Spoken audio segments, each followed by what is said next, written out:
जब हम एक कंपनी या एक बिजनेस के फाइनेंशियल अकाउंटिंग करते हैं या फाइनेंशियल रिपोर्टिंग करते हैं तो हम उसमें फाइनेंशियल स्टेटमेंट बनाते हैं, ठीक है। फाइनेंशियल स्टेटमेंट में एक बनाया जाता है इनकम स्टेटमेंट, जिसका आजकल मॉडर्न नेम है स्टेटमेंट ऑफ कॉम्प्रिहेंसिव इनकम। पहले से इनकम स्टेटमेंट कहा जाता था। एक बनाया जाती है बैलेंस शीट, जिसका मॉडर्न नेम है statement of financial position, statement of changes in equity और स्टेटमेंट ऑफ कैश फ्लोज। अच्छा, पहले सिलेबस में ये था कि सिंगल कंपनी के फाइनेंशियल स्टेटमेंट भी बनाने हैं और दो कंपनीज के मिलाकर फाइनेंशियल स्टेटमेंट भी बनाने हैं, लेकिन अब नए सिलेबस में जो चेंजेस आई हैं तो जो दो कंपनीज के फाइनेंशियल स्टेटमेंट्स थे, ग्रुप फाइनेंशियल स्टेटमेंट, वो इन्होंने एक्सक्लूड कर दिए। तो थोड़ा सा आसान हो गया। Groups financial statement are not part of this F1 syllabus now, ठीक है।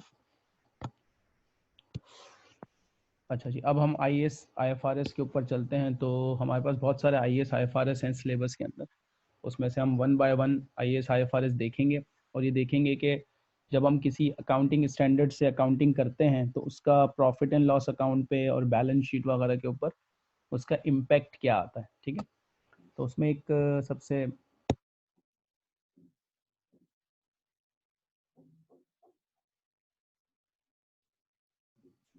and that is IAS 12 that deals with taxation। अच्छा, टैक्सेशन का टॉपिक हम ऑलरेडी पढ़ चुके हैं वहाँ पर, और वहाँ हमने ये डिस्कस किया था कि जब हम प्रॉफिट कैलकुलेट करते हैं, प्रॉफिट बिफोर टैक्स, तो वो अकाउंटिंग प्रॉफिट होता है, ठीक है। ये हमने ऑलरेडी डिस्कस किया। तो हम क्या करते हैं, उस अकाउंटिंग प्रॉफिट को कन्वर्ट करते हैं टैक्स एडजस्टेड ट्रेडिंग प्रॉफिट में, और वो जो टैक्स एडजस्टेड ट्रेडिंग प्रॉफिट होता है, उस टैक्स एडजस्टेड ट्रेडिंग प्रॉफिट के ऊपर फिर हम टैक्स लगा देते हैं। सही, ये हमने किया था। अभी हम वो डिस्कस नहीं कर रहे हैं, अभी हमें डिस्कस कर रहे हैं कि जो टैक्स हमें देना है उस टैक्स को कहाँ रिकॉर्ड किया जाएगा, उसकी एंट्रीज क्या पास होंगी, सो एंड सो ऑन, ठीक है।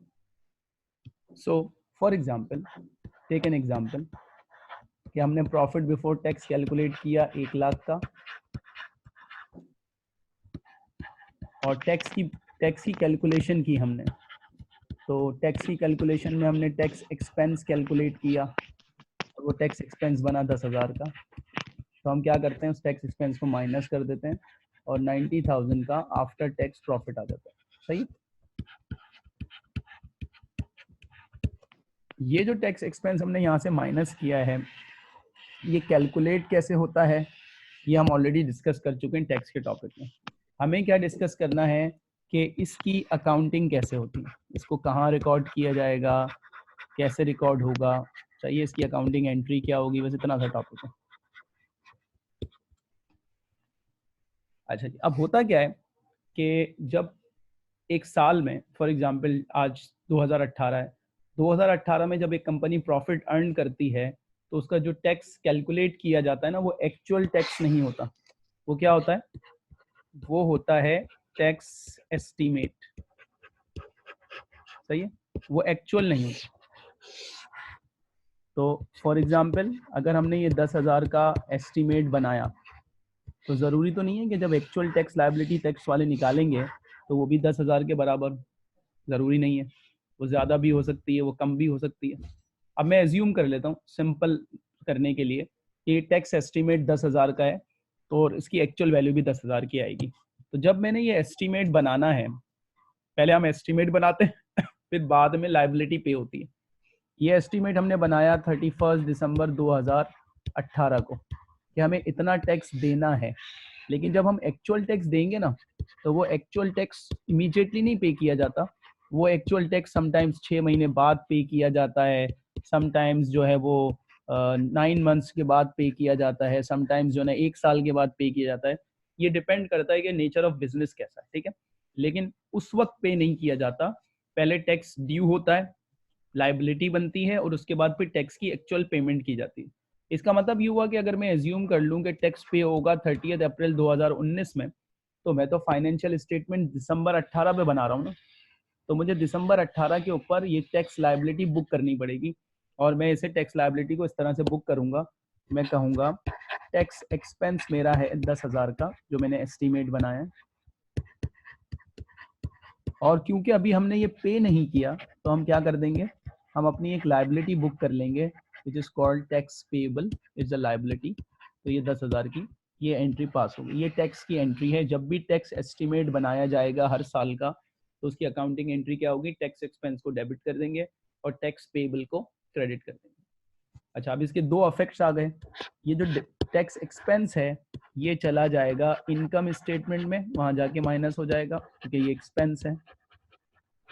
और जो टैक्स पेबल है ये लायबिलिटी है, और लायबिलिटी जाती है बैलेंस शीट में या स्टेटमेंट ऑफ फाइनेंशियल पोजीशन में, वहां पर ये लायबिलिटी साइड के ऊपर ये चीज चली जाएगी।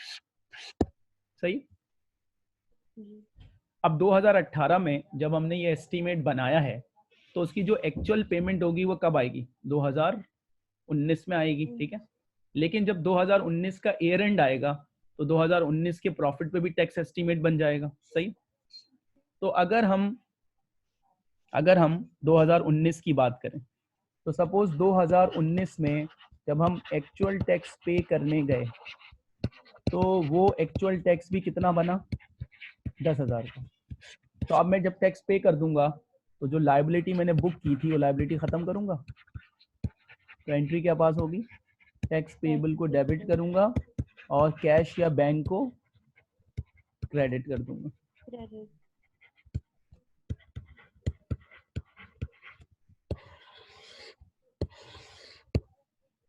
सही,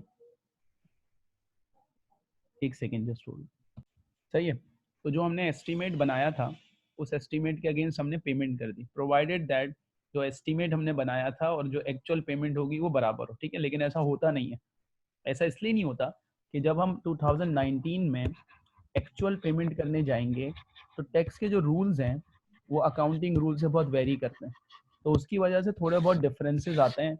और जो एक्चुअल पेमेंट होती है, या तो हमने एक्चुअल पेमेंट की होगी ज़्यादा 11,000, या हमने एक्चुअल पेमेंट कितनी की होगी कम, दैट इज 9,000।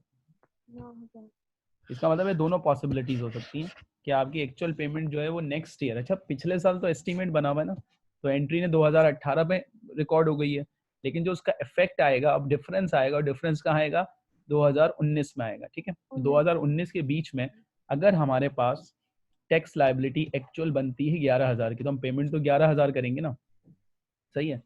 लेकिन हमने रिकॉर्ड कितना किया, रिकॉर्ड हमने किया 10,000। इसका मतलब हमने कम रिकॉर्ड किया या ज्यादा रिकॉर्ड किया, कम। इसको कहते हैं अंडर प्रोविजन ऑफ टैक्स। इसका मतलब हमने टैक्स को अंडर एस्टिमेट कर लिया 1,000। सही। और यहाँ क्या हुआ, यहाँ हमने रिकॉर्ड कितना किया था और पेमेंट कम करनी थी, इसका मतलब हमने ज्यादा बुक कर लिया, इसको कहेंगे over provision of tax.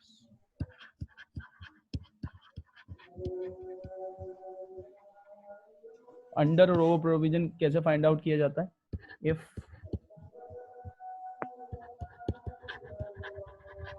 actual tax is more than tax estimate,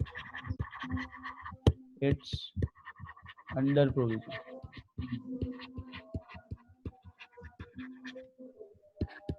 If actual tax is less than tax estimate, this is over provision. सही। अब ये आइडेंटिफाई हो गया अंडर या ओवर। अब क्या करें अंडर या ओवर को, क्योंकि हमें एडजस्ट तो करना पड़ेगा। पिछले साल का जो ईयर है उसमें टैक्स एक्सपेंस या तो ज्यादा रिकॉर्ड हो गया या कम रिकॉर्ड हुआ, सही। अब इसकी जो एडजस्टमेंट होगी ना वो हम 2018 में जाके नहीं करेंगे, इसकी जो एडजस्टमेंट होगी वो एडजस्टमेंट हम 2019 के ईयर एंड के ऊपर जाकर करेंगे, सही। 2019 के जब हम ईयर एंड के ऊपर जाएंगे तो वहां पर एक टैक्स एस्टीमेट बना हुआ होगा। किसका टैक्स एस्टीमेट बना हुआ होगा, 2019 का। सर पिछले वाला भी तो रिकॉर्ड करेंगे ना, वो तो एडजस्ट करेंगे ना, अच्छा। लेकिन 2019 का प्रॉफिट तो जनरेट हो चुका होगा ना, उसके ऊपर हमने टैक्स एस्टीमेट निकाल लिया होगा, ठीक है। इस टैक्स एस्टीमेट की एंट्री क्या बननी चाहिए? Tax expense debit, tax payable credit, right. लेकिन अगर हमारी एडजस्टमेंट बाकी है ऊपर वाली, तो हम क्या करेंगे? अगर हमने last time under provision record किया था तो कम टैक्स रिकॉर्ड किया था ना, तो अंडर प्रोविजन को इसके अंदर पहले हम ऐड करेंगे। फॉर एग्जाम्पल अगर 10,000 का अंडर प्रोविजन होगा तो इस साल का जो टैक्स एक्सपेंस बनेगा, अब हम 2019 में जो टैक्स एक्सपेंस रिकॉर्ड करेंगे वो 250 रिकॉर्ड करने के बजाय क्या रिकॉर्ड करेंगे? 260 रिकॉर्ड करेंगे। क्यों 260 रिकॉर्ड किया? हालांकि हमारा एक्सपेंस तो 250 है। 260 इसलिए रिकॉर्ड किया कि पिछले साल हमने 10,000 का एक्सपेंस कम रिकॉर्ड किया था, इसलिए हमने इस साल एक्सपेंस कितना रिकॉर्ड करना है? 2,60,000। सही। तो हमारे प्रॉफिट एंड लॉस अकाउंट में कितना एक्सपेंस बुक होगा? 2,60,000 का। लेकिन जो हमारी लायबिलिटी है वो लास्ट ईयर वाली लायबिलिटी तो अप्रैल में पे हो चुकी है ना, एक्चुअल। तो हमारी जो लायबिलिटी होगी वो ये होगी, हमारी लायबिलिटी 260,000 की नहीं होगी, हमारी लायबिलिटी होगी 250,000 की, जो कि इस साल की लायबिलिटी। इसका मतलब ये हुआ कि जब हम बैलेंस शीट के अंदर अमाउंट कोट करेंगे या हमसे पूछता है कि ये बताएं बैलेंस शीट में कितना अमाउंट कोट करना है, तो वो होगा एस्टीमेट फॉर द ईयर। और जब ये पूछेगा कि प्रॉफिट एंड लॉस अकाउंट में अमाउंट बताओ, तो हम एस्टीमेट के अंदर अंडर या ओवर प्रोविजन को एडजस्ट करेंगे और जो आंसर आएगा उसको प्रॉफिट एंड लॉस अकाउंट में डाल देंगे। सही। इसी तरह अगर मैं और करके इसको कर देता हूँ कि टैक्स एस्टीमेट हमारा 2019 का था 2,50,000 का और ओवर प्रोविजन था, तो ओवर प्रोविजन हम क्या कर देंगे? ओवर प्रोविजन हम माइनस कर देंगे। तो अंडर प्रोविजन ऐड होगा और ओवर प्रोविजन क्या होगा?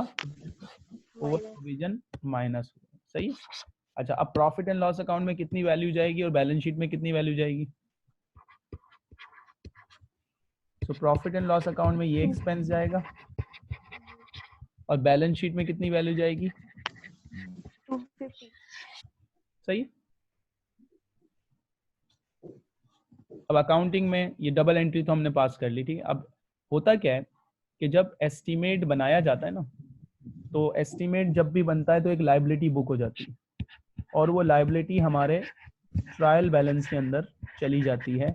तो हमारे ट्रायल बैलेंस के अंदर, ट्रायल बैलेंस की नो दैट दो साइड्स होती हैं, डेबिट क्रेडिट।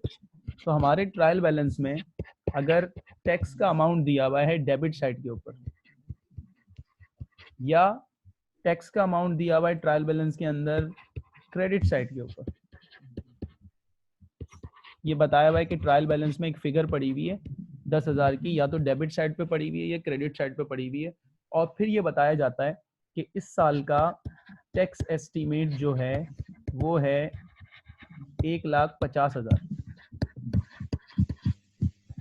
तो जो ट्रायल बैलेंस के अंदर फिगर पड़ी हुई है, वो ट्रायल बैलेंस के अंदर जो फिगर पड़ी हुई है वो अंडर या ओवर प्रोविजन होती है।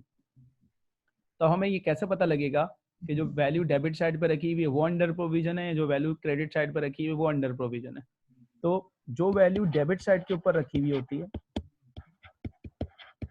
वो होती है अंडर प्रोविजन, और जो वैल्यू क्रेडिट साइड के ऊपर रखी हुई होती है वो होती है ओवर प्रोविजन। तो अगर ट्रायल बैलेंस के बारे में बताया जाए तो वहां से हम इस तरह से इसको पिक कर सकते हैं कि डेबिट साइड अंडर प्रोविजन होगा, क्रेडिट साइड ओवर प्रोविजन होगा। अब अगर मुझे एडजस्ट करना है फॉर एग्जांपल, तो मैं क्या करूंगा? टैक्स एस्टीमेट लूंगा 1,50,000 का और अंडर प्रोविजन दिया हुआ है तो वो अंडर प्रोविजन इसमें ऐड कर दूंगा, ओवर प्रोविजन होगा तो माइनस कर दूंगा। 1,60,000 का एक्सपेंस फॉर द ईयर, ठीक है। इसी चीज को हम एक अकाउंट की फॉर्म में भी बना सकते हैं, दैट इज टैक्स पेबल का अकाउंट बनाया जाता है। इस टैक्स पेबल के अकाउंट में opening liability, for example opening liability थी हमारी 1,00,000 की, उसके बाद साल जब स्टार्ट होता है तो पेमेंट की जाती है। अब फॉर एग्जांपल हमने पेमेंट की से सपोज 80,000 की, तो लायबिलिटी थी कितनी लास्ट ईयर, पेमेंट कितनी हुई, तो अंडर प्रोविजन और ओवर प्रोविजन आया होगा। ठीक है, तो इस अकाउंट के अंदर ये दोनों का जो डिफरेंस है वो अंडर या ओवर प्रोविजन के फॉर्म में आ रहा होता है, कभी अंडर कभी ओवर। ठीक है, अब जब हम ईयर एंड के ऊपर पहुंचते हैं तो हम एस्टीमेट बनाते हैं। ये हमने ईयर एंड के ऊपर एस्टीमेट बनाया, और एस्टीमेट क्या होता है, लायबिलिटी।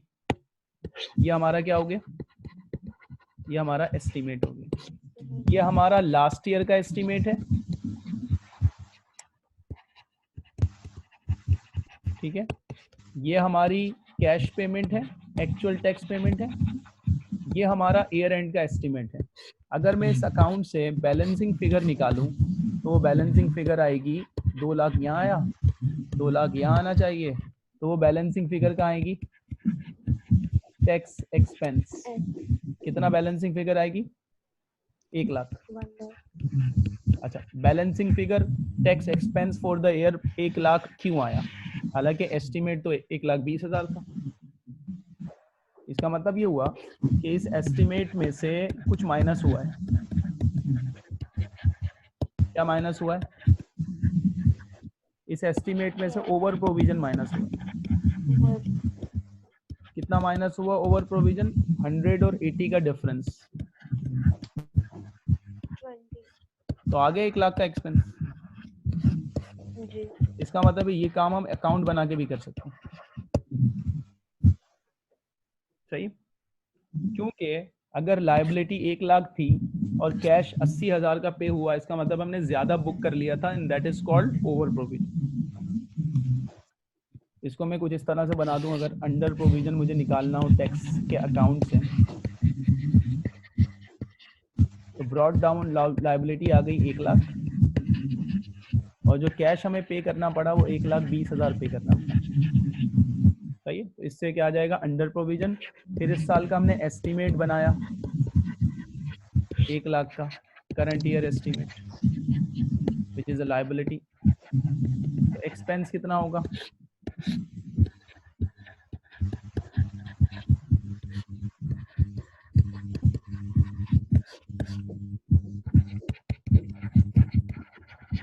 एक लाख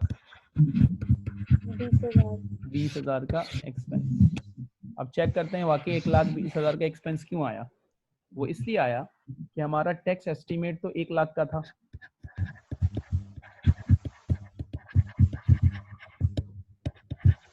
लेकिन अंडर प्रोविजन था,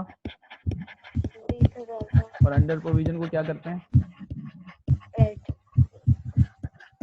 हमारी तैयारी अब तक कहाँ पहुंची।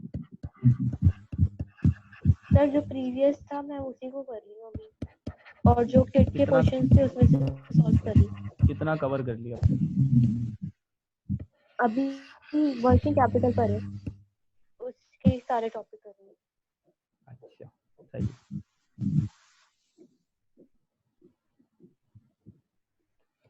चले एक सवाल कर लेते हैं, टॉपिक हो गया एंड। इतना सा अकाउंटिंग स्टैंडर्ड है ये जो हमारे सिलेबस के अंदर है।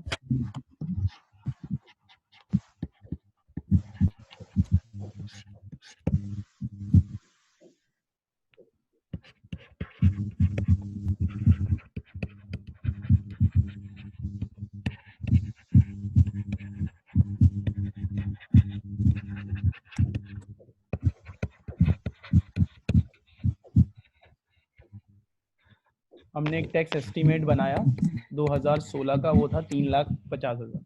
सही है,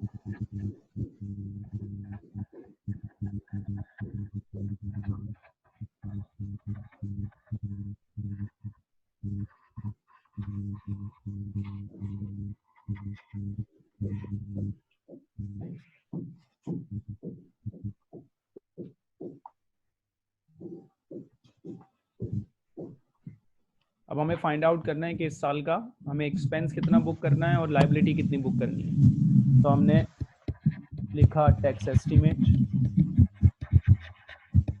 टैक्स एस्टीमेट आ गया हमारा 3,50,000 का। फिर हम चेक करेंगे अंडर प्रोविजन था या ओवर प्रोविजन था। एग्जाम्पल में मैंने ओवर प्रोविजन दिया हुआ है, तो ओवर प्रोविजन आ गया 20,000 का और हमारे पास बैलेंस आ गया 3,30,000 का। तो टैक्स एक्सपेंस कितना शो होगा प्रॉफिट एंड लॉस अकाउंट में? 3,30,000। और बैलेंस शीट में लायबिलिटी कितनी शो होगी? 350।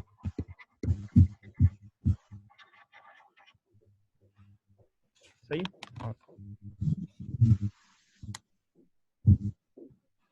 सर नेक्स्ट अकाउंटिंग स्टैंडर्ड, एक और छोटा सा accounting standard IAS 10, events after the reporting period.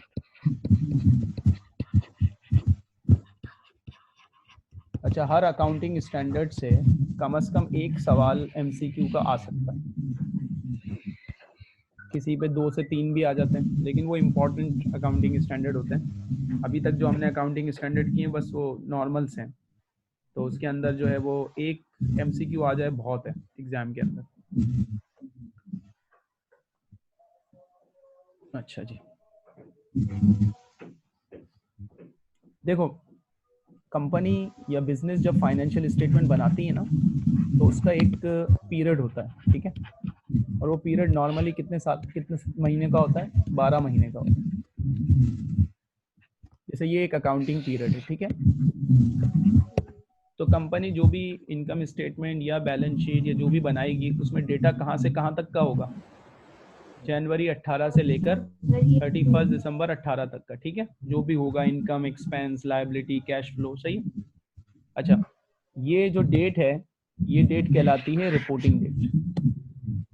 ये है हमारी रिपोर्टिंग डेट।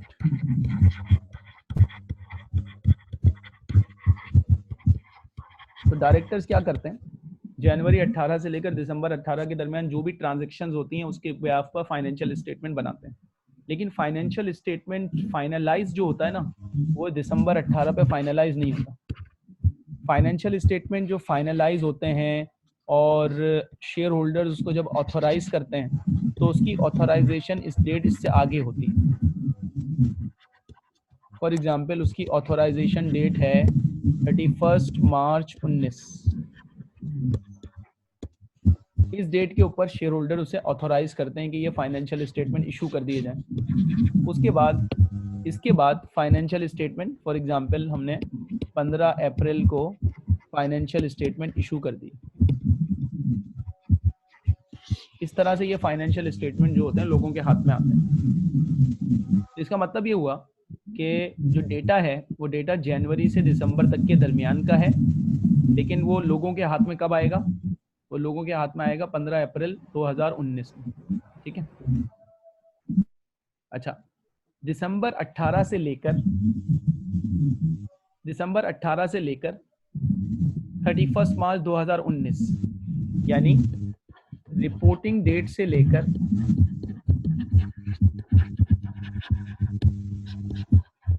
ऑथोराइजेशन डेट के दरमियान अगर कुछ हो जाता है, कोई इवेंट हो जाता है, तो उस इवेंट को क्या कहते हैं? उसे कहते हैं event after the reporting date.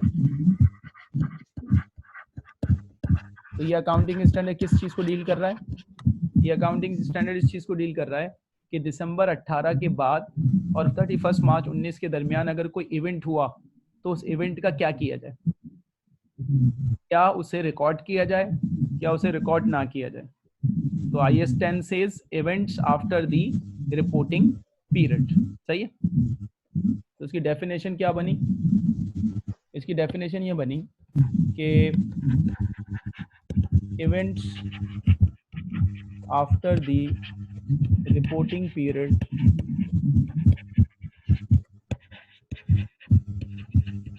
are those events that incurred between the reporting date and the date on which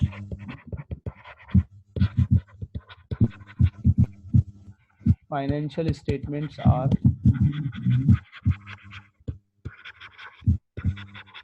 authorized for issue. सही। रिपोर्टिंग डेट और ऑथोराइजेशन डेट के दरमियान अगर कोई इवेंट होगा तो उस इवेंट को क्या कहा जाएगा? उस इवेंट को कहा जाएगा events after the reporting date. जो भी इवेंट होगा चाहे वो कंपनी की फेवर में हो या कंपनी के अगेंस्ट जाए, फेवरेबल हो या अनफेवरेबल हो, उसको टू टाइप्स में क्लासिफाई किया जाता है। एक को कहा जाता है एडजस्टिंग इवेंट्स और दूसरे को कहा जाता है नॉन एडजस्टिंग इवेंट्स। यानी कि रिपोर्टिंग डेट के बाद जो इवेंट्स होंगे वो क्या होंगे? या तो एडजस्टिंग इवेंट होंगे या नॉन एडजस्टिंग। मसलन फॉर एग्जांपल, सपोज हमारे पास स्टॉक रखा हुआ था, स्टॉक जल गया। अब हमें चेक करना है कि ये जो स्टॉक जला है, ये जो इवेंट हुआ है, ये एडजस्टिंग इवेंट होगा या नॉन एडजस्टिंग इवेंट होगा। इसी तरह कोई फ्रॉड पकड़ा गया, इसी तरह कोई शेयर्स इशू हुए, इस तरह कोई और प्रॉब्लम आया, कोई फेवरेबल बात हुई, कोई अनफेवरेबल बात हुई, या तो वो एडजस्टिंग इवेंट होगा या वो नॉन एडजस्टिंग इवेंट होगा। एडजस्टिंग इवेंट अगर हुआ तो उसका अकाउंटिंग ट्रीटमेंट क्या होगा? हम उसे रिकॉर्ड करेंगे 31 दिसंबर पे जाके। हम उसे समझेंगे कि ये 31 दिसंबर 18 के ऊपर हुआ है। हमें इंफॉर्मेशन लेट मिली, सही है। इवेंट जो भी हुआ है वो हुआ 31 दिसंबर 18 के ऊपर है, लेकिन हमें इंफॉर्मेशन बाद में मिली, तो इसका मतलब ये हुआ कि ये एडजस्टिंग इवेंट है और उसको रिकॉर्ड कर लेंगे profit and loss account, balance sheet, asset liability, जो भी उसका इम्पैक्ट आए। लेकिन अगर नॉन एडजस्टिंग इवेंट हुआ तो हम ये चेक करेंगे क्या वो इवेंट इम्पोर्टेंट है, मटीरियल है या इममटीरियल। अगर वो एक मटीरियल इवेंट हुआ, मटीरियल नॉन एडजस्टिंग इवेंट हुआ, तो हम उसे रिकॉर्ड नहीं करेंगे, बल्कि हम उसे फाइनेंशियल स्टेटमेंट में जाकर डिस्क्लोजर्स में डाल देंगे। डिस्क्लोजर्स का मतलब होता है नोट्स। नोट्स में लिख देंगे कि 31 दिसंबर और ऑथोराइजेशन के दरमियान ये इवेंट हुआ है, ताकि शेयर होल्डर्स को पता लग जाए। लेकिन अगर वो एक नॉन एडजस्टिंग इममटीरियल इवेंट हुआ तो फिर ना तो हम रिकॉर्ड करेंगे और उसको डिस्क्लोज करने की भी ज़रूरत नहीं है। हम कहेंगे ये इनसिग्निफिकेंट इवेंट है, तो इसके बारे में शेयर होल्डर्स को ना भी बताया जाए तो कोई फ़र्क नहीं पड़ता। सो IAS 10 डील करता है events after the reporting date को, और events after the reporting date में जो भी इवेंट्स होंगे वो या तो एडजस्टिंग इवेंट्स होंगे या नॉन एडजस्टिंग इवेंट्स होंगे। एडजस्टिंग को हम रिकॉर्ड करेंगे, नॉन एडजस्टिंग को कभी हम डिस्क्लोज करते हैं, कभी हम कंसिडर नहीं करते। ठीक है, अब मैं कुछ एडजस्टिंग इवेंट की एग्जांपल यहाँ पे लिखूंगा और कुछ नॉन एडजस्टिंग की। तो पहले एडजस्टिंग इवेंट्स। अच्छा, एग्जाम में पूछा जाएगा कौन सा एडजस्टिंग इवेंट है, या ये पूछा जाएगा कौन सा नॉन एडजस्टिंग इवेंट है। तो हमें आइडेंटिफाई करना पड़ेगा कौन सा एडजस्टिंग इवेंट है और कौन सा नॉन एडजस्टिंग इवेंट है। तो एडजस्टिंग इवेंट और नॉन एडजस्टिंग इवेंट में कुछ एग्जांपल मैं यहाँ पे लिख रहा हूँ। For example,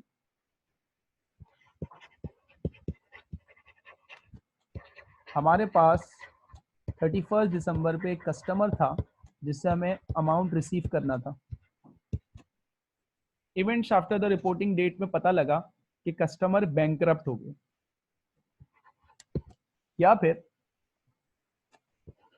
events after the reporting date में हमें पता लगा कि फाइनेंशियल स्टेटमेंट जो हम बना रहे हैं उसके अंदर कोई एरर या फ्रॉड हुआ हुआ, कोई एरर आइडेंटिफाई हो, किसी फ्रॉड के बारे में पता लगे।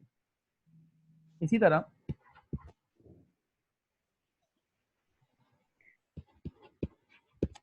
इन्वेंट्री जो हमारे पास फाइनेंशियल स्टेटमेंट में रखी हुई है उसकी नेट रियलाइजेबल वैल्यू फॉल हो जाए।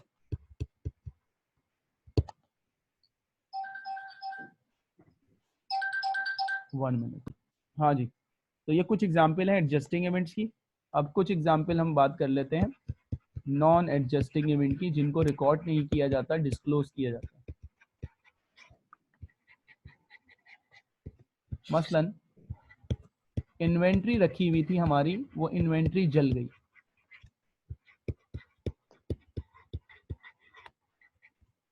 इसके बारे में हमें पता लगा, तो इसको हम डिस्क्लोज करेंगे। कंपनी ने नए शेयर्स इशू किए, इसको भी हम डिस्क्लोज करेंगे। कंपनी को किसी ने खरीद लिया या हमने किसी कंपनी को खरीद लिया, इसके बारे में कोई न्यूज़ आई, ये इंपॉर्टेंट इंफॉर्मेशन है, इसको हम डिस्क्लोज करेंगे।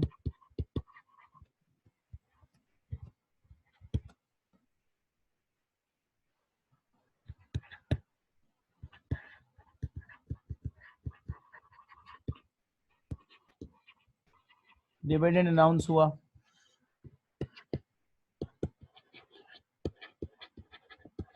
कंपनी की गोइंग कंसर्न के बारे में इंफॉर्मेशन मिली।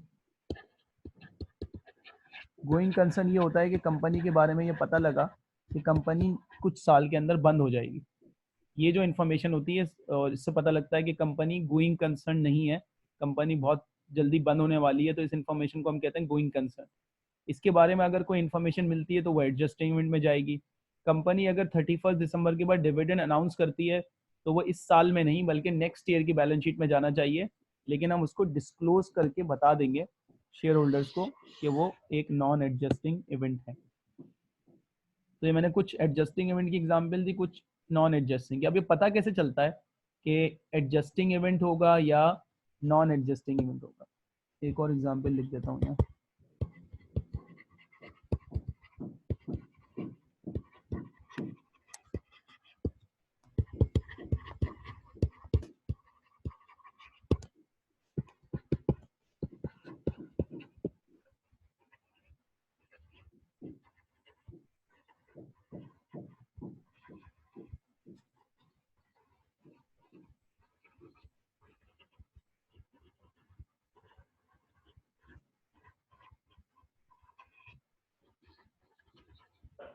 अब ये पता कैसे चलेगा कि एडजस्टिंग इवेंट है या नॉन एडजस्टिंग इवेंट है?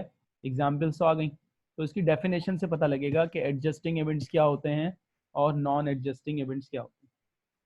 तो फर्स्ट ऑफ ऑल हमारे पास एडजस्टिंग इवेंट्स क्या होते हैं, तो इसके लिए मैं काम करता हूँ, IAS 10 का एक हैंडआउट लिंक कर देता हूँ।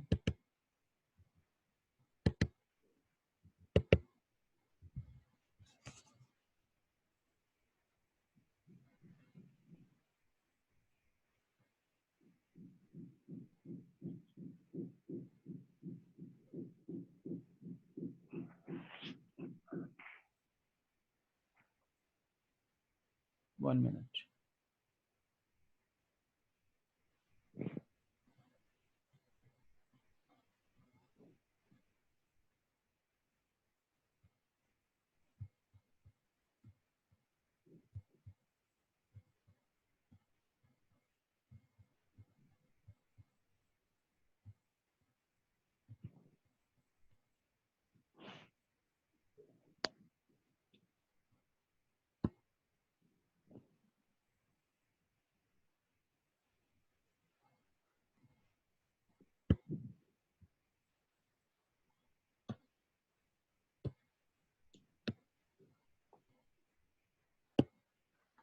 अच्छा जी, तो इसके अंदर पहले तो डेफिनेशन लिखी हुई है, events after the reporting period, an event which could be favorable or unfavorable that occur between the end of the reporting period and the date when the financial statements are authorized for issue। ये definition हमने already discuss की हुई थी। Now what is adjusting event? अब ये adjusting event की definition है, an event after the reporting period that provides further evidence of condition that exist at the end of the reporting period including an event that indicates that the going concern assumption is not appropriate. इसके अंदर जो important चीज है ना वो ये है कि एक ऐसा इवेंट जो कि फर्दर एविडेंस प्रोवाइड कर रहा हो कंडीशन के बारे में जो रिपोर्टिंग डेट के ऊपर मौजूद थी। मसलन रिपोर्टिंग डेट के ऊपर हमने 31 दिसंबर 2018 पे हमने कुछ रिकॉर्ड किया हुआ है, सही। लेकिन 31 दिसंबर 18 के ऊपर जो कुछ हमने रिकॉर्ड किया हुआ है उसके बारे में हम श्योर नहीं है, कुछ डाउट है, कुछ हमने एस्टीमेट बनाया हुआ है, एक्चुअल इन्फॉर्मेशन नहीं है। अब अगर इसके बारे में फर्दर इंफॉर्मेशन आती है तो वो फर्दर इंफॉर्मेशन जो होगी ना, वो फर्दर एविडेंस जो होगा वो किससे रिलेट कर रहा है? वो रिलेट कर रहा है इससे।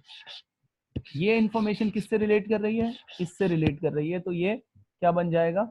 ये एडजस्टिंग इवेंट बन जाएगा। और नॉन एडजस्टिंग इवेंट्स क्या होते हैं? An events after the reporting period that is indicative of a condition that arose after the end of the period.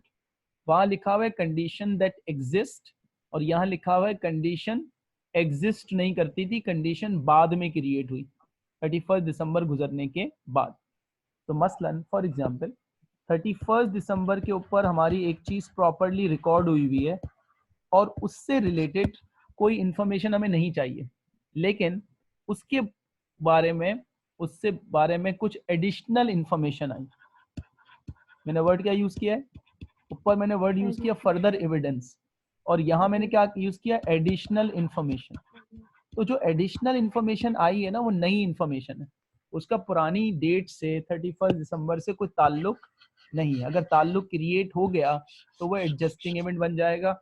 और अगर वो जस्ट एक नई इंफॉर्मेशन है तो हम कहेंगे ये इंफॉर्मेशन यूजफुल तो है लेकिन ये नॉन एडजस्टिंग है, तो इसको रिकॉर्ड नहीं किया जाएगा, इसको सिर्फ क्या किया जाएगा? इसको डिस्क्लोज किया जाएगा। अकाउंटिंग ट्रीटमेंट भी एक दफा मैं रिकॉल कर दूं तो उसमें अकाउंटिंग ट्रीटमेंट में लिखा हुआ है adjust financial statement for adjusting events. Do not adjust financial statement for non-adjusting event. सही है? If an entity declares dividend after the reporting period, the entity shall not recognize those dividend as a liability at the end of the reporting period. This is a non-adjusting event. अच्छा, non-adjusting event disclose जो किए जाएंगे, non-adjusting events should be disclosed if they are of such importance that non-disclosure would affect the ability of user to make proper evaluation and decision. किस चीज का disclosure देंगे हम? क्या डिस्क्लोज करेंगे? डिस्क्लोजर में हम दो चीजें बताएंगे। क्या बताएंगे? नेचर ऑफ द इवेंट, जैसे आग लगना, और दूसरा क्या बताएंगे? उसकी वजह से हमारे फाइनेंशियल स्टेटमेंट पे क्या अफेक्ट पड़ेगा, नुकसान कितना होगा, फायदा होगा तो कितना होगा, नुकसान कितना होगा। दो चीजों का डिस्क्लोजर इंपॉर्टेंट है, नेचर ऑफ द इवेंट और उसका इम्पैक्ट फाइनेंशियल स्टेटमेंट के ऊपर क्या आता है। सही। जी।